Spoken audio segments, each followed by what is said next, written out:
हाँ, तो मेरे प्यारे बच्चों, हम लोग क्या पढ़ रहे थे? यूरोपीय कंपनी के आगमन को हम लोग डिस्कस कर रहे थे।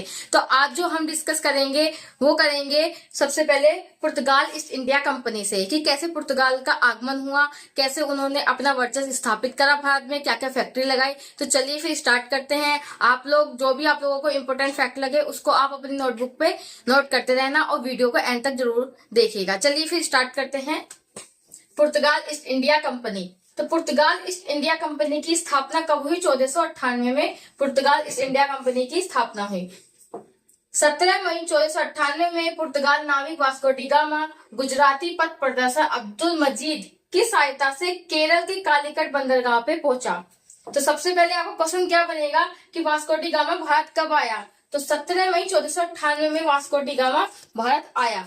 गुजराती पथ प्रदर्शन किसकी सहायता से? अब्दुल मजीद की सहायता से केरल के कालीकट बंदरगाह पे पहुंचा। वहां के शासक जमोरिन ने उसका भव्य स्वागत किया। तो वहां के शासक कौन थे? जमोरिन ने क्या किया? वास्को डी गामा का भव्य स्वागत किया।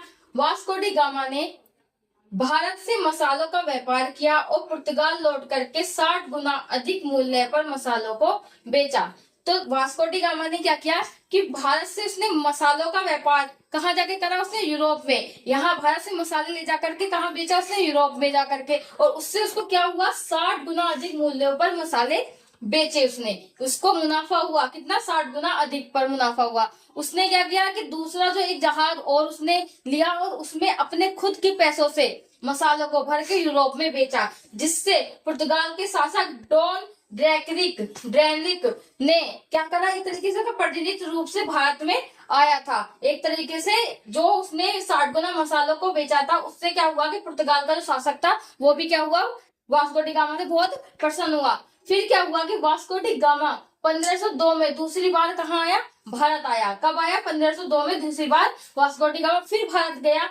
इसके बाद पुर्तगालियों का भारत में क्या रहा? निरंतर आना जाना बना रहा। भाई उन्होंने मसाले उसको अधिक 60 गुना अधिक उससे मुनाफा हो रहा है। जब उसको मुनाफा इतना अच्छा हो रहा है तो वो उनका आगमन क्या होता रहा? फिर भारत में आना जाना रहा। फिर उन्होंने क्या सोचा कि 1503 में पुर्तगालियों ने अपनी पहली फैक्ट्री की स्थापना कहाँ कर दी? कोचीन में उन्होंने अपनी पहली फैक्ट्री की स्थापना कर दी। आपका मोस्ट इंपोर्टेंट क्वेश्चन बनता है कि 1503 में पुर्तगालियों ने अपनी पहली फैक्ट्री की स्थापना कोचीन में की। तो क्वेश्चन आपका क्या बनेगा कि पुर्तगालियों ने अपनी पहली फैक्ट्री कब और कहां पर स्थापित की? तो 1503 में कहा स्थापित करी? कोचीन में। ठीक है। नेक्स्ट आपका पॉइंट क्या है कि 1505 में दूसरी फैक्ट्री, फिर उन्होंने 1505 में क्या किया? दूसरी फैक्ट्री कहाँ स्थापित करी? कन्नूर में स्थापित करी। धीरे धीरे जब पता चलने लग गया कि जो वहां के शासक थे जमोरिन, वो क्या होने लगा? धीरे धीरे डाउन होने लग गया। उसमें मतलब वो इतना ज्यादा क्या रहा? शक्तिशाली नहीं रहा।